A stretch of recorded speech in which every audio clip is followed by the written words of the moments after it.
Alright guys, I decided I might do a little bit of reviewing of the Lord of the Rings set, just for giggles. Decided I'd go over a little bit more of the figures, try to point out some things that you might want to look at if you're interested at all in the set. Just listen and take a look at it. First figure I want to take a look at is Sauron, who is a complete beast.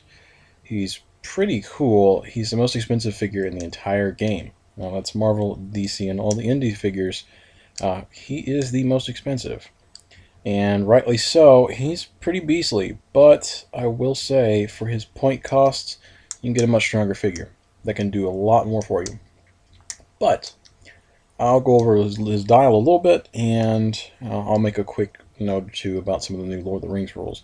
Uh, Before everybody gets really excited about epic actions, you can't use them in normal gameplay, as far as I know. Uh, we've looked into it a little bit, and the only rules I see about epic actions are actually in the campaign for Lord of the Rings. So before you get all your hopes up, I haven't seen anything about that. First thing is his style. He starts off with 12 attack and 4 damage, and the greatest thing about him is on that damage white power, which I have his card right here. Basically, it says unless his power is countered, his other powers can't be countered as well, and he can use exploit, weakness, outwit, and perplex. Now you tie that with another figure such as Saruman and maybe a Ring Wraith or the Witch King, and you're pretty golden. That's at least for a Lord of the Rings team. If you're going against smaller figures such as Street Fighter or maybe some of the lower, older figures, you're definitely in good shape with this set. However, this figure is really, really expensive, so dig him out for 7 Samurai, and that's really the only thing I can tell you. Be careful with him. I accidentally dropped him when I first got him, and he popped straight off his base. Now, luckily, he has 3 little pegs that come right out of the base, and you can just pop him right back in there and glue him in. So that's all there is to him. Another figure that I want to go into is Saruman, and Saruman is probably the most impressive figure out of the whole set. He's the one figure that I would say that you can use in normal gameplay. He has 8 range with 2 targets, which is pretty impressive, actually.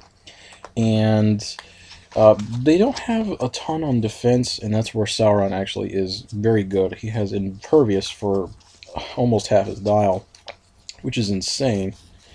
He'd better be that good for his point cost, I'd say. Another epic action, of course, is Poison and Pulse Wave. Now, he doesn't get that till much later on in his dial, which is pretty cool. Nothing really, really exciting about that, but he's still pretty nifty. The greatest thing about him is he has outwit and probability control for his white power on his damage, and that's for a couple clicks on his dial. Looks like about four clicks of his dial he has the outwit and probability control. He starts off with 11 attack and 3 damage. He goes up to, stays the same on that one. Third click you'll see him go down in attack but up in damage. It's pretty much the same thing on the 4th click, and he starts going down from that point. He'll have super senses and exploit weakness towards the end of his dial. Very good figure though. Only 167 points. Not bad. Not bad at all. Another figure, Witch King of Angmar. I don't know if you see his little mace. Note on storage, these guys all have Oreo dials, so they're a little bit harder to store. And this guy's mace is a little fragile, so be careful with it. You might break it. That's the only bad thing about the set, is it has a lot of bendy swords and such. Now, he is okay for his point cost. He's 130 points. He's not bad. Let's see. He has charge and stealth as his white power, and I believe he starts off with that. You know, he has 10 attack and 4 damage, which is kind of disproportionate. Parts of it he has Blade's Claw's Fangs, and he has this really nifty mind control. I won't go through reading it, but you get blade tokens and such. You have to read it. It's a really long, you can see a really, really long white power. Nifty stuff.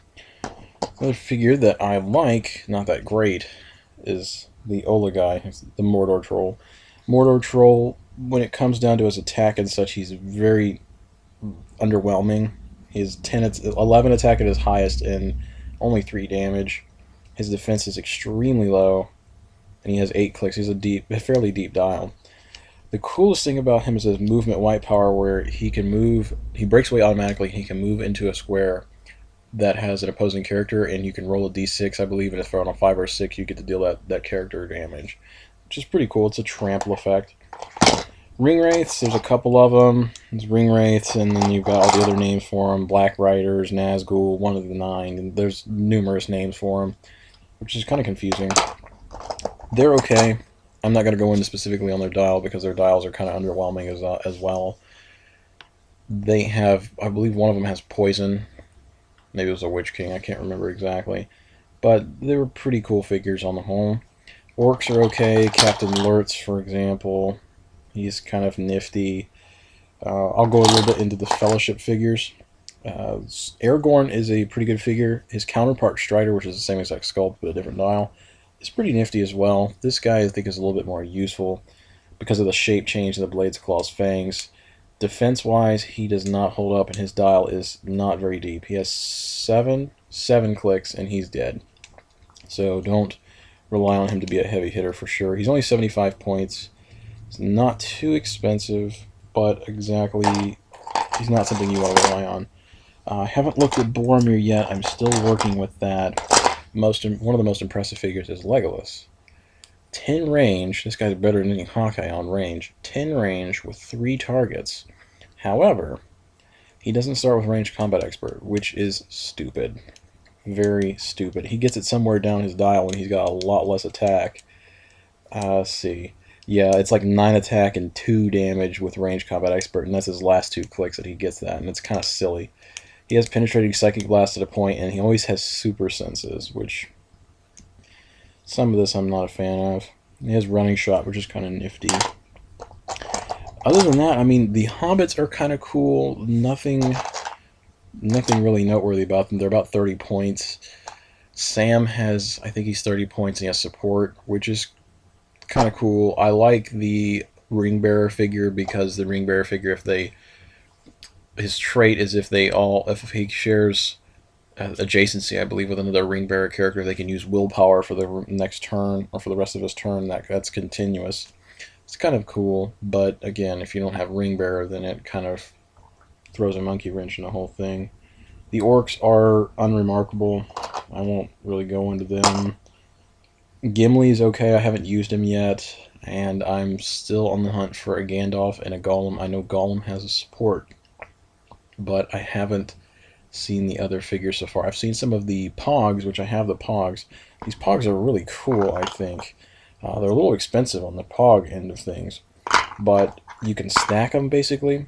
You can make more than one go in an area, and they act as one attacking character, but instead of taking damage and killing your only Pog in that stack, you just knock one off of there, and, boom, you got it. And these guys actually have special powers where I think the Orcs, they can unstack, and depending on how many was in your stack, you can move them that many squares after they're unstacked. It's actually kind of cool. I haven't used the Riders of Rohan very much. I know that as many as you have stacked on there, you can pick up a character no matter what it is and move it that many squares, which is kind of nifty. These guys are definitely transporters because they move 10 squares. I haven't used the Uruk-hai very much. Like I said, the campaign, I mentioned it earlier, the campaign is kind of cool. I don't like the fact that I can't straight up play the campaign if I don't have certain figures. Like, I don't have Gandalf. I don't have the Mouth of Sauron. I don't have a few other figures, and that makes it where you can't play the full campaign. And Gandalf is really hard to get a hold of because he's a rare, but I've bought over 12 to 15 boxes of Lord of the Rings so far, along with the starter set, and I have yet to see a Gandalf. And that's out of everybody pulling. I have not seen a Gandalf yet. So I'm still waiting to see one. I might end up having to buy one. They're about 20 bucks. Not really a fan of buying pieces from these smaller sets like that. But, Gandalf is actually a really good figure. Him and Saruman both make excellent figures, especially for normal play. Like I said, these figures are not for DC versus Marvel type HeroClix play. They're not really built for tournament play. They make pretty cool creative teams.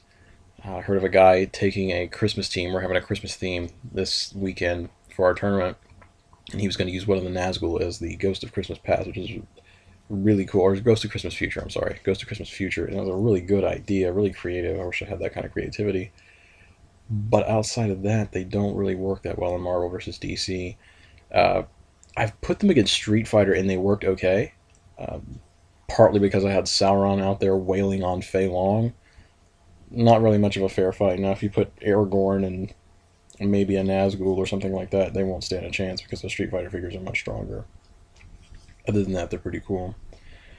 I don't think I'll be reviewing very much of the Hulk set just because Hulk is mediocre for me. I'm not a fan of Hulk. I just don't foresee it very much. I might get one or two figures and review them. I was really excited about the Punisher, but the Punisher is a complete waste of time.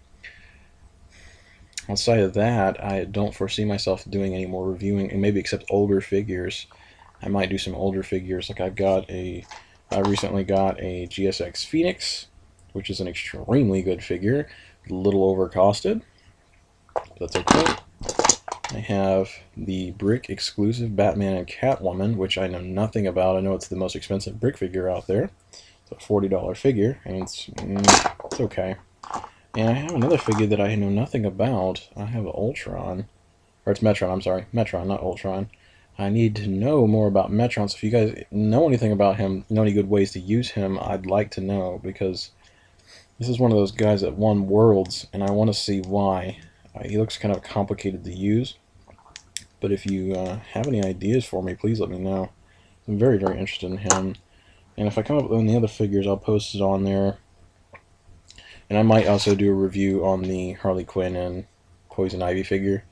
Haven't used these guys really quite yet. I did some mock games with them, but they're okay from what I played with them. But you know, if you have figures you want me to review, and if I've got them, I'll be happy to take a look at it. Or even if I don't have them, I'll take a look at their dial and see what I think. Um, Obviously, you can take my opinion with a grain of salt when we've been playing for 8 months or so. So, you know, take it as you want. My opinion's kind of novice, but see what you think. If you guys have any questions or any figures you want me to review, send it on down. Put it in my ask box. I've also got my regular Tumblr. It's inthebrightestday.tumblr.com. This one's obviously heroclixstuff.tumblr.com. Let me know. I'll be happy to do some reviews. I've got nothing but time now because exams are all over. And I'm sorry for that latency period where I wasn't posting anything for, 4 or 5 weeks, it feels like. I'll be posting more as I can. I'll be paying a lot more attention to HeroClix now that I don't have classes to worry about now. When January shows up, that might change because I've actually taken more classes than I normally do. So I might not be doing this much. I'll probably stick to the text thing, but just let me know. All right?